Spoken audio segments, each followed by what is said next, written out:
पिछले कुछ दिनों से जारी रूस के ताबड़तोड़ प्रहार का असर अब दिखने लगा है। दावा है कि इस युद्ध में यूक्रेन को इतना बड़ा नुकसान हुआ है कि वो अब तक इस तरह के नुकसान को नहीं देख पाया था। रूस की सेना ने कुपियांस्क पर कब्जा कर लिया है। खेरसोन से भी यूक्रेन ने लोगों को निकालना शुरू कर दिया। पिछले ऑपरेशनल विंटर की तरह ही रूस ने अब यूक्रेन के इंफ्रास्ट्रक्चर और गोदामों पर हमला शुरू कर दिया है। रूस यूक्रेन के हथियार खत्म करने के साथ ही बिजली सप्लाई, खाने के सामान के गोदाम पर हमला कर रहा है। हथियारों की किल्लत के बीच यूक्रेन ने भी कुछ जगहों पर पलटवार शुरू कर दिया है। नेटो की बेरुखी और रूस की बेचैनी का असर अब पूरे यूक्रेन में नजर आ रहा है।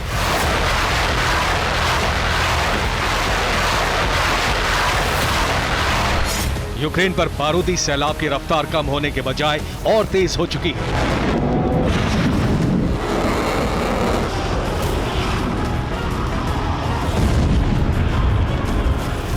लेटेस्ट रिपोर्ट के मुताबिक राजधानी कीव के लोग एक बार फिर सहमे हुए हैं, क्योंकि पैट्रियट जैसे एयर डिफेंस भी शायद कीव के लोगों की जान ना बचा सके।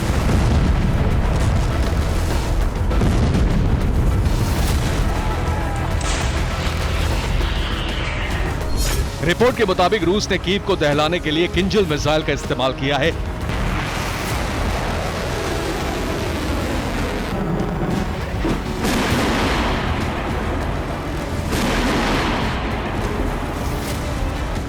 कीव में एयर डिफेंस सुबह से ही एक्टिव है और कई धमाके अब तक सुने जा चुके हैं।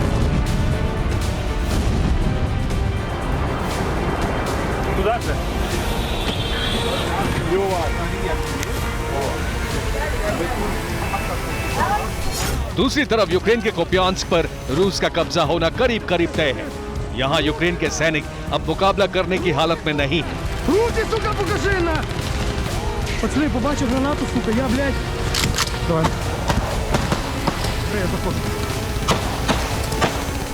रिपोर्ट के मुताबिक कुपियांस्क के ज्यादातर इलाकों पर रूस के सैनिकों का कब्जा हो चुका है।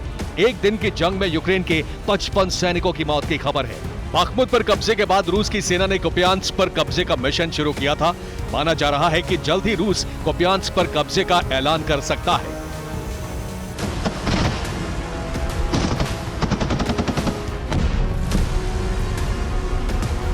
ज़ेपोरिज़िया और खेरसोन में भी यूक्रेन को जबरदस्त नुकसान उठाना पड़ा है। यूक्रेन के सैनिक अब लाचार नजर आने लगे हैं। अपने साथियों की मौत से यूक्रेन की सेना का मनोबल भी गिर रहा है।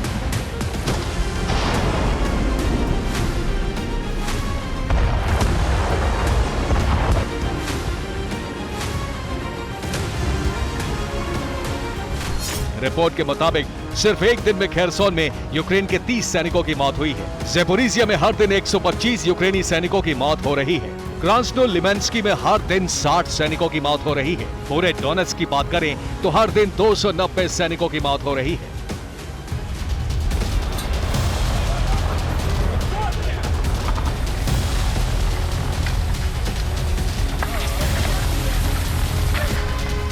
कुपियांस्क में हालात कैसे हैं, इसका अंदाजा इसी बात से लगाया जा सकता है कि यहां रहने वाले सभी लोगों को इलाका खाली करने का फरमान दिया गया है।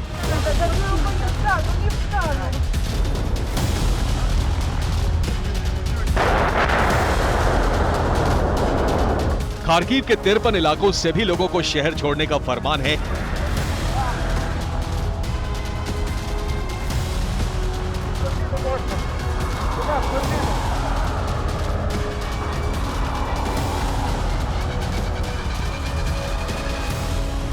खार्किव से 12,000 लोगों को निकाला गया है। खार्किव पर 15 दिनों से लगातार भारी गोलाबारी हो रही है। सितंबर 2022 तक रूस का कुपियांस्क और खार्किव पर कब्जा था।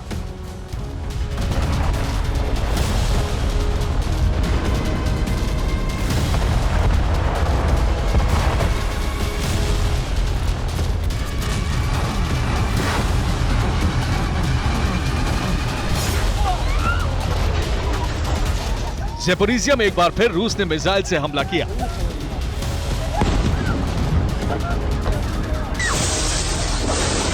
कहा जा रहा है कि रूस ने इस्कंदर मिसाइल से एक होटल को निशाना बनाया।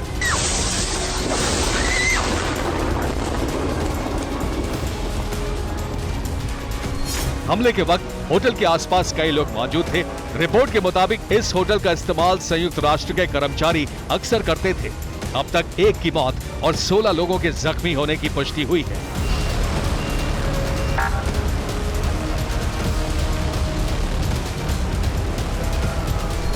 रूस की मिसाइल गिरने की वजह से यहां एक रिहायशी इमारत में आग लग गई। ज़ेपोरिज़िया में मिसाइल अटैक में यूक्रेन से सिर्फ 1 मौत को कंफर्म किया गया है, लेकिन तुर्की की एक रिपोर्ट के मुताबिक ज़ेपोरिज़िया में नेटो के 45 सैनिकों की मौत हुई है। नेटो देशों के 70 से ज्यादा सैनिक जख्मी हुए हैं। दावा यह भी है कि इस इलाके में एयर डिफेंस तैनात है, लेकिन एयर डिफेंस एक्टिव नहीं था। अब अवदीव्का की तस्वीरें देखिए। ऐसा लगता है जैसे जंगल में आग लगी है, लेकिन सच ये है कि ये यूक्रेनी सेना के ठिकाने पर रूस का भीषण हमला है। इस हमले में यूक्रेन के कई सैनिकों की मौत हुई है।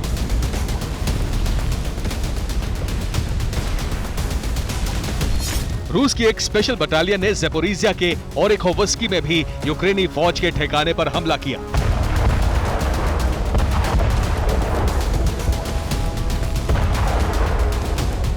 रूस के सैनिकों ने मोर्टार से यूक्रेनी सैनिकों के अड्डे को तबाह कर दिया। यूक्रेन के मारियांका में भी जबरदस्त जंग चल रही है। यूक्रेन के सैनिकों ने इस इलाके पर मजबूत पकड़ बना ली थी, लेकिन अब रूस के सैनिक यूक्रेनी फोर्स को इस इलाके से खदेड़ने का मिशन चला रहे हैं।